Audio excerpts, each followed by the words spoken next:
this. I tell people all the time that intent has a smell. Intent has a smell. So if your intent is actually to take advantage of me and get things from me, and you're taking advantage of my mentorship, and you're eventually gonna, that intent will have a smell. And sometimes it's hard. Sometimes you meet someone and you go, man, that seems a little bit off. This person seems a little bit off. I'm not really sure about this person. And that, I think, in my mind, that's their intent. It's seeping through. You can smell it. And if you got to watch out for that. And I always have to remind people that there are terrible people out there. There are snakes that I will invest in you and invest in you and invest in you. And what you'll do at the end of that is you'll take it and run away with it, or turn it against me. You bet. And if I would say this, that is an absolute possibility. It can absolutely happen.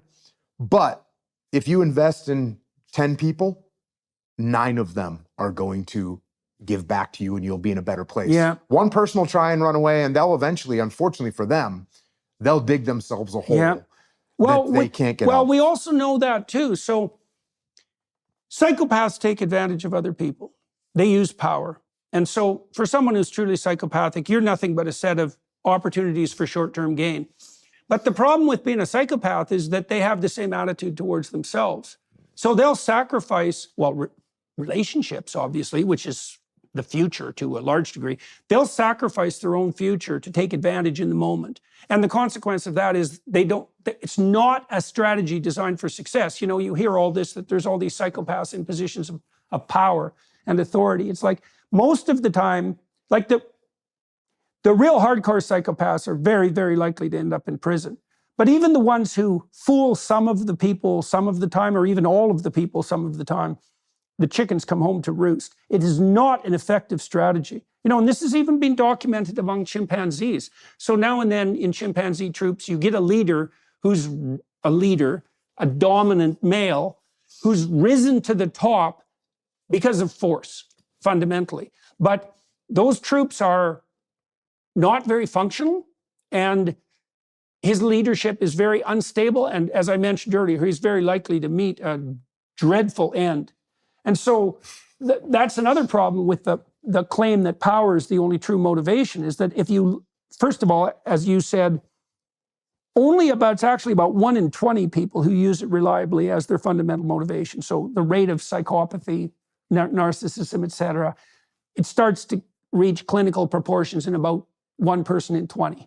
So 19 out of 20 people that you help will respond in kind. That's a good investment. It is a great investment. That's right. That's right. Usually not that hard to figure out. I mean, it might take a little bit of time before you realize, this person's definitely looking out for themselves more than anybody else. Well, and that's going to be a problem. And you said that has a smell. So one of the things I've been working out with this character, Jonathan Pajot, is, so there's an ancient idea.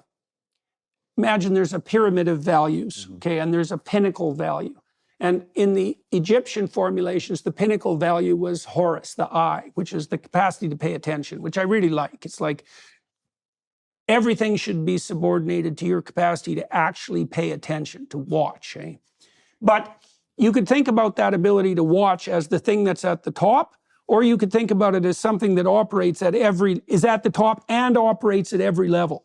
So the idea would be that if you pick a principle to guide yourself by, maybe it's the principle of short-term self-promotion.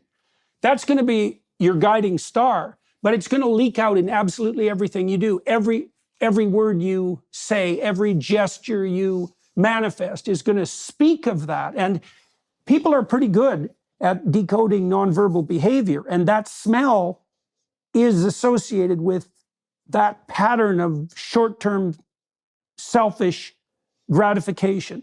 And you're right, with repeated interactions, there's something off, You can tell, and other people can tell too, which is another reason why that psychopathic pattern of adaptation doesn't work socially, and it doesn't even work for the person that's applying it.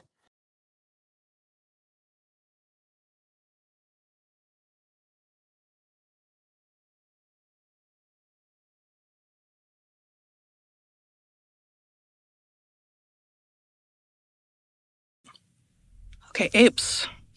have, of course, a lot more synapomorphies, a lot more shared derived characteristics that define them. But one of the ones that's most interesting, I think, is that we have more facial muscles than our most recent common ancestors. And what those more facial muscles allow us to do is have more facial expressions. Yeah, we can communicate more emotion across distance without making noise than our closest relatives can. And one of the other things that we can do, which I'm seeing in the audience right now, is also we have whites of our eyes, and our closest relatives don't. And if you think about, if you've never given a thought to the whites of your eyes, which most people haven't, think about what it allows you to do. You can all see where I'm looking, even if I don't move my head, right?